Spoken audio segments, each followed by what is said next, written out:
श्रीनाथ जी, गुरु गोरखनाथ जी के चरणों में आदेश आदेश आदेश। महामाई महाकाली भैरव बाबा, भगवान दत्तात्रेय जी, नवनाथ 84 सिद्धों के चरणों में आदेश आदेश आदेश। अलख निरंजन, हर हर महादेव।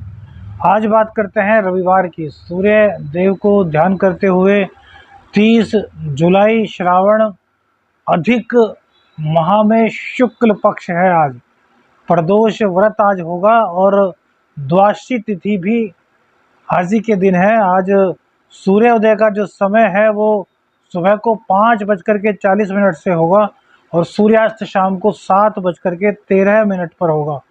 विक्रमी संवत 2080 में अभिजीत मुहूर्त का समय आज दोपहर 12 बजे से 12:54 तक रहेगा, जबकि राहु काल शाम को 5:32 से लेकर के 7:13 तक रहेगा। दिशा शूल आज पश्चिम की रहेगी। आदेश आदेश। बात करते हैं कन्या राशि की। तो कन्या राशि में जो आज एकादशेश होते हैं, अर्थात जो चंद्रदेव होते हैं, वो आज चतुर्थ भाव में आ जाएंगे धनु राशि में, जो कि बहुत ही अच्छा परिणाम आपको देने वाले हैं। और बृहस्पति से इनका नवम पंचम का योग भी बनेगा चंद्रदेव का, जो कि बहुत ही शुभ स्थिति प्रदायक होगा। चंद्रदेव आज केतु देव के नक्षत्र से गोचर कर रहे हैं और केतु देव पर राहु और बृहस्पति की दृष्टि पड़ेगी, जिसका भी प्रभाव आपके जीवन पर होगा। तो कुल मिलाकर के क्या क्या चंद्रदेव आपको शुभ फल देने वाले हैं, उसी पर चर्चा करेंगे। इससे पहले ये बात जरूर बता दें कि भैया जो लोग मैसेज ना करके हमारे उस नंबर पर जो स्क्रीन पर आ रहा है कॉल कर रहे हैं, भैया क्षमा कीजिए, कॉल नहीं उठ पाएगी। आपका समय भी व्यतीत होगा, बेमतलब में जाया हो जाएगा। जो नंबर स्क्रीन पर है उस पर ओनली आप व्हाट्सअप मैसेज कीजिए, आपकी बात का रिप्लाई आपको किया जाएगा। लेकिन विपिन जी के पास इतना वक्त नहीं होता कि भैया वो सभी फ़ोन कॉल्स रिसीव कर सके और उनको जवाब दे सके। आदेश आदेश। तो चंद्रदेव, सबसे पहले तो ये सुनिए कि एकादश भाव का स्वामी जब आपके एकादश का स्वामी जब आपके सुख स्थान में बैठेगा, तो सबसे पहले तो आपके सुखों में वृद्धि होगी। जब तक का कई दिनों का संघर्ष आपका चल रहा था उस पर विराम लगेगा। कहीं ना कहीं मानसिक शांति आपको महसूस होने वाली है। घर से दूर थे, यात्रा कर रहे थे, कहीं इधर जाना कहीं उधर जाना, उससे आज कहीं ना कहीं आपको निजात मिलने वाली है। आज घर पर आपका समय व्यतीत हो सकता है। अब इसका मतलब यह नहीं कि घर पर समय व्यतीत होगा तो काम नहीं चलेगा। भैया काम चलेगा। आजकल तो सब हाईटेक काम होते हैं, फ़ोन पर इंटरनेट की दुनिया है, आजकल सब काम उसी पर होते हैं। कहने का तात्पर्य यह है कि आज आपको आराम की अनुभूति होगी। इसके अलावा एक सबसे बड़ा पक्ष, माँ का जो स्वास्थ्य खराब था वो अब काफ़ी हद तक सही होने लगेगा।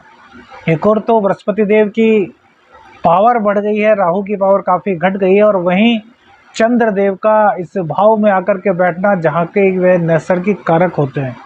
कन्या राशि में चतुर्थ भाव में धनु राशि पड़ती है और चतुर्थ भाव के कारक चंद्रदेव को माना गया है, इसलिए चंद्रदेव की यहाँ पावर बहुत अच्छी रहेगी और ये आपके कर्म भाव को देख करके आपके कर्म भाव को मजबूत करेंगे, जो कि बुध देव हैं। बुध देव देखा जाए तो आपके लग्न का इस टाइम व्यय कर रहे हैं। कहीं ना कहीं कुछ बीमारी, मुंह संबंधी रोग, स्किन संबंधी दिक्कतें, और शनि और बुध से संबंधित हो तो कहीं ना कहीं जो पुरुषार्थ शक्ति होती है उसमें भी कमी कहीं ना कहीं देखी जाती है।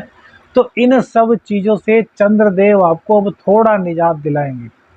कि शनिदेव और बुध एक साथ हो तो इस तरह की प्रॉब्लम बहुत ज़्यादा होती है, लेकिन दृष्टि संबंध हमने उससे भी ज़्यादा प्रभावी देखा है। तो फिलहाल यही स्थिति बनेगी। तीसरे आपके 10वें का और लगन के स्वामी का 12वें स्थान में बैठना कुछ हद तक विदेश योग के लिए तो सही रहेगा, लेकिन आपको बीमारी कुछ ना कुछ देगा। तो भैया खान पीन पर आपको पूरा ख्याल रखना चाहिए। वाणी से कोई भी अपशब्द ना निकलें, इस चीज़ का भी आपको थोड़ा सा ध्यान रखना होगा। चंद्रदेव केतु देव के नक्षत्र से गोचर करेंगे, और यदि देखा जाए नैसर्गिक मैत्री में भी, तो चंद्रदेव से जो केतु है वो तात्कालिक मैत्री में जो है मित्र बन रहे हैं, और मित्र होने के कारण और वहीं बृहस्पति से दृष्ट होने के कारण आपको ये कहीं ना कहीं से गुप्त धन दिलाएंगे, कहीं ना कहीं से अचानक धन की आपको प्राप्ति हो सकती है, कहीं ना कहीं आपको और ज़्यादा चतुर बना सकते हैं। आपकी वाणी में एक वाक पटुता का प्रादुर्भाव एकाएक देखने को मिल सकता है। ऐसा होता होगा कि आप शायद एकदम से किसी को जवाब ना दे पाते हो, लेकिन आज का दिन आपका दिन होगा, क्योंकि यह केतु देव के जो नक्षत्र से चंद्र का गोचर है आपको तुरंत जवाब देने वाली बात सिखाएगा। क्योंकि चंद्रमा की दृष्टि बुध देव के घर पर है और बुध देव 12वें स्थान में है। तो एक तरीके से देखा जाए तो लग्न, द्वितीय और 12वां भाव तीनों कहीं ना कहीं कनेक्टेड होकर के एक दूसरे से चल रहे हैं। वहीं शुक्र देव के प्रभाव से 11वां, 12वां और लग्न कनेक्टेड हो रहे हैं। तो ये आपको एकदम से वाक पटु बना देगा। आपकी बुद्धि का लोग बाग लोहा मानेंगे। अब तक 2-3 दिन आपने कुछ ना कुछ टेंशन में काटे हैं, किसी प्रकार की चिंता, उस चिंता से निजात दिलाएंगे अब चंद्रदेव धनु राशि में आकर के। वहीं सूर्य देव की बात करते हैं तो आपके द्वादशे सूर्य देव आपके इनकम भाव में बैठे हैं, तो ये विदेश से आपको धन आगमन की सूचना दे रहे हैं। विदेश में आपको ये काम करते हैं, विदेश में सेटल होना चाहते हैं, उसके लिए आपको बहुत अच्छा एक एंगल इस टाइम दे रहे हैं, बस आपको उसको समझना आना चाहिए। वहीं सूर्य देव की दृष्टि आपके पंचम भाव पर भी है। तो भैया थोड़ा सा अपने प्रेम का भी ख्याल रखिए, अपने पार्टनर का ध्यान रखिए। ऐसा क्या होता है, सूर्य देव जब जिस भी मतलब 11वें भाव में बैठते हैं तो ऐसे व्यक्ति को कहीं ना कहीं अपनी अर्निंग का घमंड हो सकता है, और पंचम पर जब दृष्टि पड़ेगी तो कहीं ना कहीं अभिमान तो दिखाई देगा। अब दोनों में से किसी एक को भी अपने परिवार का, पैसे का, अपनी ख्याति का अहम हो तो फिर रिश्ते ज़्यादा नहीं चल पाते। स्वाभिमान हो तो कोई बात नहीं, लेकिन यदि घमंड किसी भी चीज़ का है और उसका संबंध आपके परोक्ष या प्रत्यक्ष रूप से प्रेम संबंधों पर पड़ रहा है तो भैया यहाँ पर आपको संभल जाना चाहिए, क्योंकि फिर स्थितियाँ खराब हो सकती हैं। सूर्यदेव अपनी ही राशि में जा रहे हैं तो कुछ ज़्यादा तो बुरा नहीं करेंगे, लेकिन भैया कहीं ना कहीं अभिमानी कुछ ना कुछ हद तक आपको बना सकते हैं। तो किसी भी चीज़ का आपको अहम नहीं होना चाहिए, ना तो सुंदरता का, ना वाणी का, ना मान सम्मान का, ना परिवार का। सब चीज़ें क्षणिक है, सुंदरता, मान सम्मान सब चीज़ें क्षणिक। कोई भी ताउम्र आपका साथ नहीं देने वाली। मान सम्मान आज है, क्या पता कल रहे ना रहे। सुंदरता आज है, क्या पता कल रहे ना रहे। अरे भैया किस चीज़ का घमंड, क्या पता आज हम हैं और कल ना रहें, कुछ नहीं पता। तो इसलिए घमंड किसी भी चीज़ का मत कीजिए। अब बहुत से लोग कहते हैं गुरुजी हमें किसी चीज़ का अभिमान नहीं है, लेकिन हम चाहते हैं कि कोई हमारी लाइफ में इंटरफेयर ना करे। तो भैया इंटरफेयर आपकी लाइफ में कोई क्यों करेगा, यह बताइए। जब आप किसी को अपनी लाइफ में झांकने का मौका देंगे तभी तो वो इंटरफेयर करेगा ना, ऐसे कोई क्यों कर लेगा। कोई आपका कॉम्पिटिटर है तो वो आपकी लाइफ में तो नहीं झांक सकता ना। कॉम्पिटिटर को आपको मार देने के लिए बुद्धि है, लेकिन लाइफ यदि आप किसी से शेयर कर रहे हैं और फिर आप कहें क्या मैंने बहुत बड़ी गलती की, उसको अपनी लाइफ का ये चीज़ बता दी, तो मत बताइए। देखिए इसके लिए क्या होता है कि आपको अपनी ज़िंदगी के अहम पहलू यदि ज़रूरत है तो उस अवस्था में सिर्फ और सिर्फ उस व्यक्ति को बताना चाहिए जिस पर आप सबसे ज़्यादा विश्वास करते हैं। हम तो कहते हैं उसको भी मत बताएं। डॉक्टर से कभी कोई अपनी बीमारी ना छुपाएं, कुछ भी हो। ज्योतिषी के पास जाएं तो उससे भी कोई ना चीज़ छुपाएं, क्योंकि भैया वो ही आपको कहीं ना कहीं किसी न किसी तरीके से गाइड कर सकते हैं कि आप इन चीज़ों से कैसे निकल सकते हैं।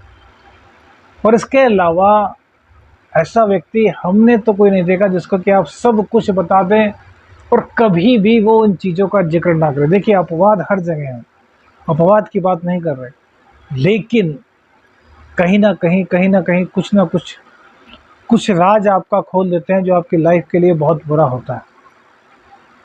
तो अपनी ज़िंदगी में झांकने का मौका किसी को मत दीजिए। आज यूट्यूब पर चैनल पर किसी से पूछ रहा है, किसी महिला ने कहा है कि वो अपने घर को नहीं संभाल पाती, कहीं ना कहीं किसी चीज़ को लेकर के टेंशन की स्थिति रहती है, संतान के साथ, पति के साथ, घर के अन्य सदस्यों के साथ। और उन्होंने कहा कि अन्य महिला भी इस चीज़ से कहीं ना कहीं वाकिफ़ होंगी। देखिए, जहाँ तक कन्या राशि की बात है, तो कन्या राशि की महिलाएं हमने सबसे ज़्यादा मैनेजमेंट में अव्वल देखी हैं, कि हर चीज़ को मैनेज करके चलती हैं।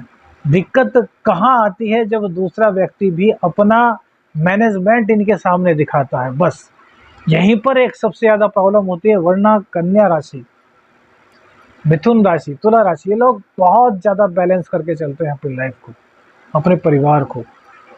और आप यदि ऐसा कह रहे हैं सिर्फ उन महिला के लिए जिन्होंने ये कमेंट्स किया था, तो कहीं ना कहीं देखिए, आपके बुध देव कहीं ना कहीं कमज़ोर होंगे, पीड़ित होंगे, या फिर आपके चंद्र देव पीड़ित होंगे, बहुत ज़्यादा कमज़ोर होंगे, या फिर आपका चतुर्थेश कमज़ोर होगा, पीड़ित होगा, तभी इस तरह की आपको कुछ ना कुछ दिक्कत झेलनी पड़ रही है, अन्यथा नहीं, ऐसा नहीं हो सकता। और जिन लोगों के घर में इस तरह की दिक्कत है कि संतान उनका कहना नहीं मानती, पति उनके कहने में नहीं है, घर के सदस्य उनके साथ लाइजनिंग नहीं बिठा पाते, तो भैया हमारे कहने से 3 महीने एक उपाय कीजिए।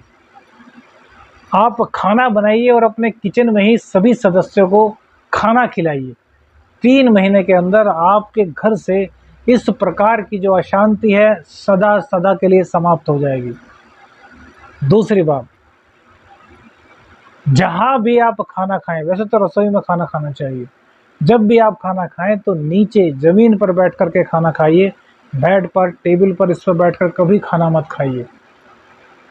आसन बिछाइए, उस पर आप बैठिए, और एक ऊंची चीज़, कोई पटरी वगैरह कोई भी ऊंची चीज़ लीजिए जिस पे कि भोजन आपको रखना है, अर्थात तो भोजन आपसे ऊपर होना चाहिए। ऊपर का मतलब जहाँ आप बैठे हैं वो पृथ्वी, एक आसन हुआ, आसन पतला सा हुआ, उसके ऊपर आप बैठ गए, तो 1 इंच 2 इंच ऊंची कोई पटरी ले लीजिए, उस पर भोजन रखिए और फिर भोजन कीजिए।